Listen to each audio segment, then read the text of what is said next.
So let us start working with an MIO, right? First thing that we need to do is to find out which all LEDs and buttons are connected to our processing system with an MIO, right?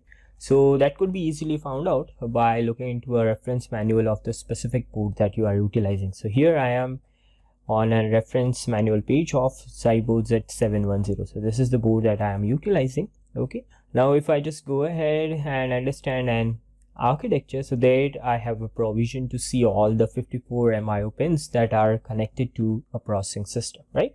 So I need to just look for the GPIO pin because there our LED and switch belongs, right?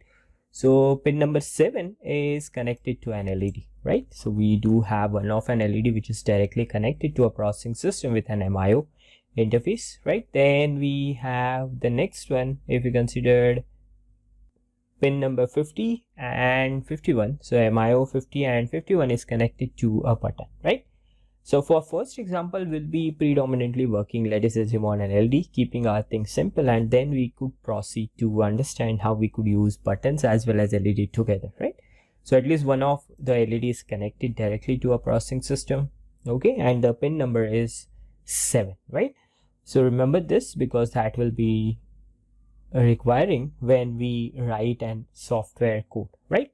So let us proceed with the Vivado now, right? We already developed this TCL command that will give us a fundamental hardware which could be utilized to build up an application. So I'll just copy this. Okay, first I'll just change this to 12, okay, because we will be creating a new project, and then I'll just be copying this, going ahead to Vivado and then pasting it in an TCL, right? So this will automatically create a directory for us, as well as it will add a block design and the fundamental hardware, which is string processing system with a default configuration setting, will also be added, right? Now on the top of this, we could build up our application, right? So our agenda is to verify how we connect the MIO and an LED, right? So let it just double click on an IP so that we are able to add an MIO interface. Okay, so when we go to the MIO configuration, okay, you could see we have a provision to add an IO peripherals, and here we will just be selecting GPIO MIO, right? Now when we go to a peripheral IO, we do not have a provision to specifically select pin number 7 because we know that on pin number 7 we have our LED.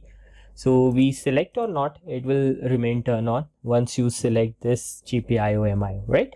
So all the peripherals which are utilized for other purpose, that pins will not be considered as GPIO MIO, rest all will be by default considered GPIO, right? So we only added an UART interface. So if you analyze, UART utilize the pin number 4849 of an MIO.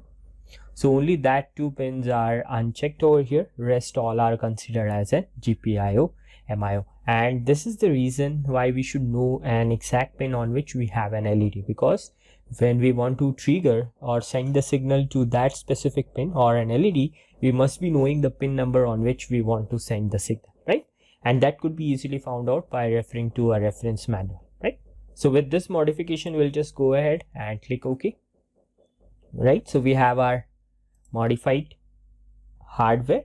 We'll just be clicking on validate design. This is the first thing that we do. So once validation is successful, okay, we could proceed for generation of a wrapper. So right click on a design and create an HDL wrapper. So we'll allow Vivado to create a wrapper for us. So once wrapper generation is successful, we do not need to specify any IO port because DDR is connected to its pin by default, as well as fixed IO is also connected by default, right? And when we utilize an MIO, so processing system understand where to connect the specific signal onto the hardware block, right? So we do not need to specify a constraint, and that could be verified by just performing a synthesis. So there you will be finding all the ports are fixed by default, right? So without worrying much, we will just be going to generate bit stream. So let it just go ahead and perform generation of a bit stream.